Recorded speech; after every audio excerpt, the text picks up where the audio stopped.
Movie की starting एक ऐसे हॉल से होती है जिसमें म्यूज़िक की धुन पर कुछ लोग नाच रहे होते हैं।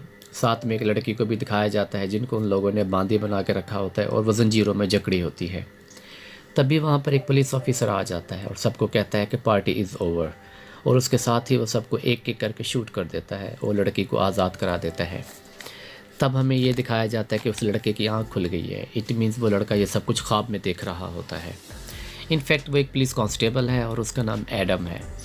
पुलिस स्टेशन से उसको कॉल आती है कि वो कुछ खाने का सामान लेकर आए। वो अपने नज़दीकी ग्रॉसरी स्टोर में जाता है, वहाँ से कुछ जूस और खाने का सामान लेता है।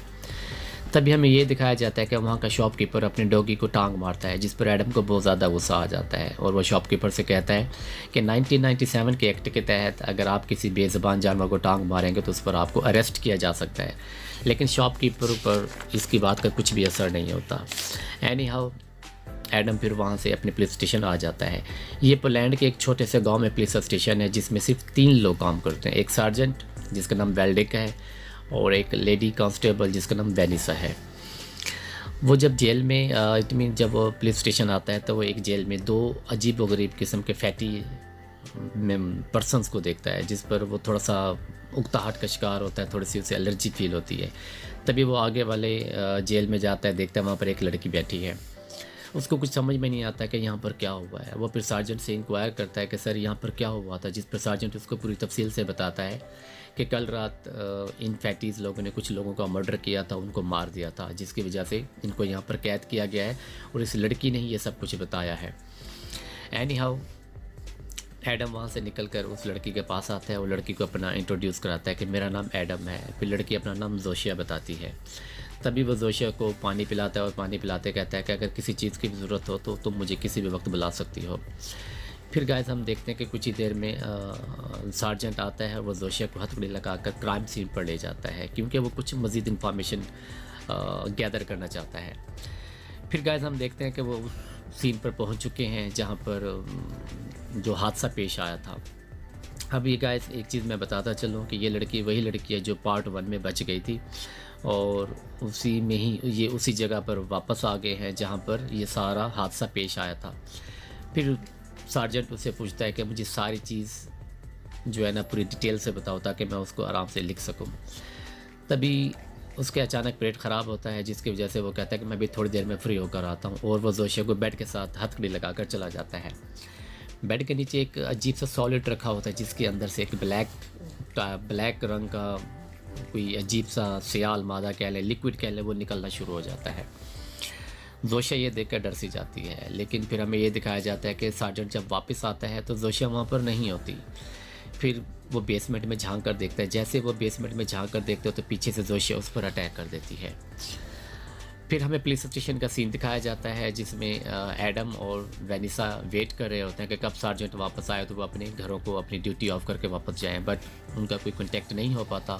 तभी वो दोनों मिलकर डिसाइड करते हैं कि वो उसी क्राइम सीन पर जाएं और वो इंक्वायर करें कि सार्जेंट कहाँ पर है। लेकिन जब वो वहाँ पर जाते हैं तो उनको सार्जेंट की लाश मिलती है और वो आधी कटी होती है। इस पर वो दोनों डर से जाते हैं और स्पेशली एडम तो बहुत ज़्यादा डर जाता है क्योंकि रियल लाइफ में वो बहुत ज़्यादा ही डरपोक होता है। वेनिसा फिर तभी मारियोज़ को कॉल करती है। मारियोज़ और उसका भाई दोनों मशहूर हंटर्स हैं गांव के, और वो जब भी इस तरह का कोई इवेंट आता है तो वही हमेशा अपने गांव के लोगों के साथ मिलकर उनको किल करते हैं। तो मारियोज़ को जब वो सारी डिटेल बताती है तो मारियोज़ और उसका भाई जिसका नाम स्लैविक होता है वो दोनों मिलकर उसके पास पहुंच जाते हैं और फिर वो जोशिया के कुछ ट्रैप्स देखते हैं जिसकी बना पर वो प्लान करते हैं कि यहाँ पर कुछ ट्रैप्स लगाएं ताकि वो जोशिया को पकड़ सकें।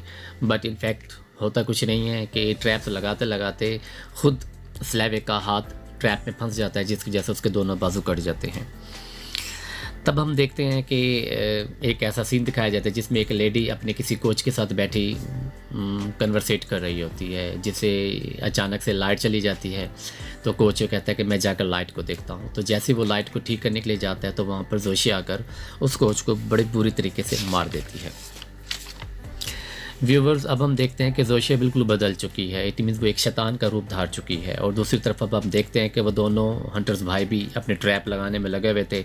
बट जैसा कि आप जानते हैं कि उसमें जो उसका जो छोटा भाई होता है स्लैविक, उसके दोनों बाजू कट जाते हैं और वो काफ़ी ज़ख्मी होता है।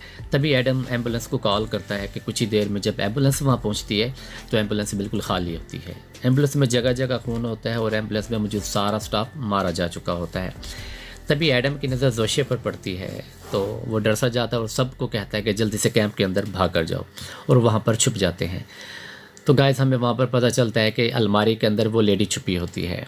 तो इस पर अब सारे मिलकर ये प्लान करते हैं कि अब क्या किया जाए। तो मारियोज प्लान करता है कि मैं यहाँ से जाता हूँ और मैं अकेला ही जोशिया से फ़ाइट करता हूँ। बट उसको वेनिसा रोक लेती है। वेनिसा कहते हैं कि अगर एक एक करके जाएंगे तो सारे लोग मारे जाएंगे। और साथ ही साथ वो एडम पर भी गुस्सा करती है और वो एडम को कहती है कि तुम्हें पुलिस बनना ही नहीं चाहिए था, तुम्हें पुलिस की जॉब ही नहीं करनी चाहिए थी, क्योंकि तुम रियल लाइफ में बहुत डरपोक शख्स हो।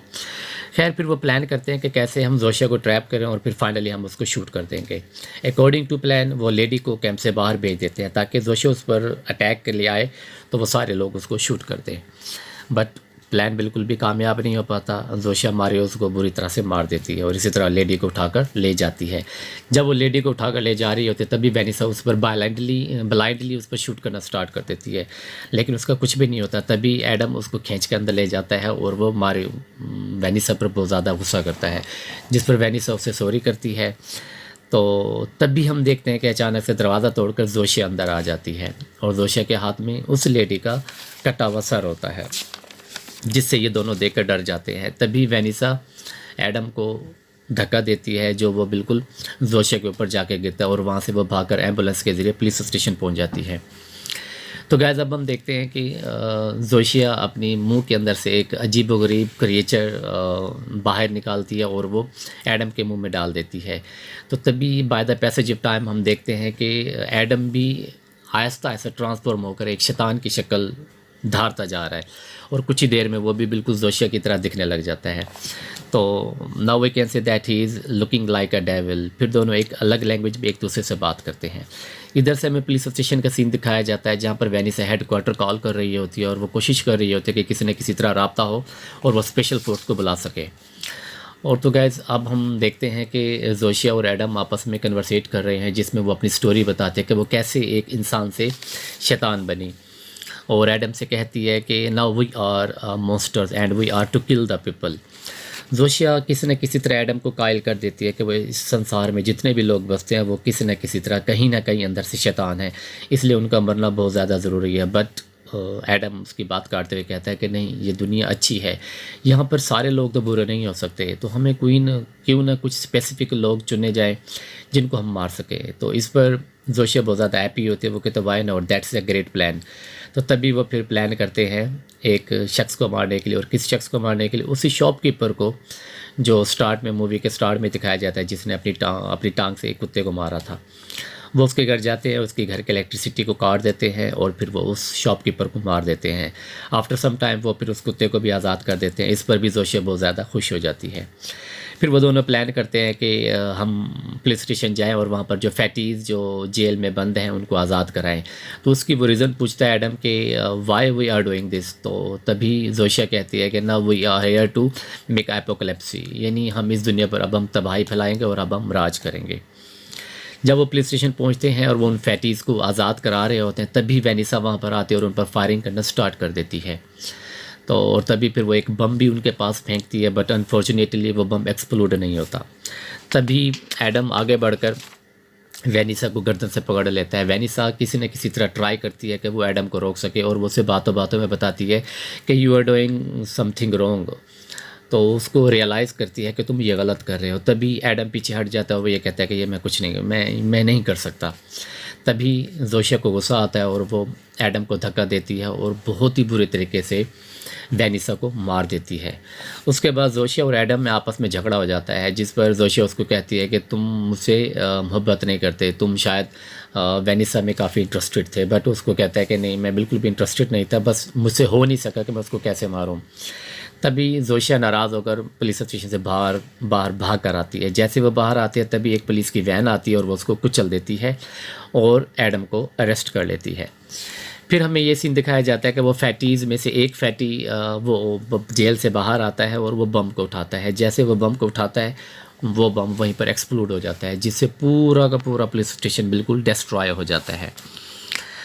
तो इन द एंड गाइस, अब हम ये देखते हैं कि एडम एक लैब में है जिस पर डिफरेंट एक्सपेरिमेंट किए जा रहे हैं, और यहीं पर ही मूवी का एंड हो जाता है। Thanks for watching.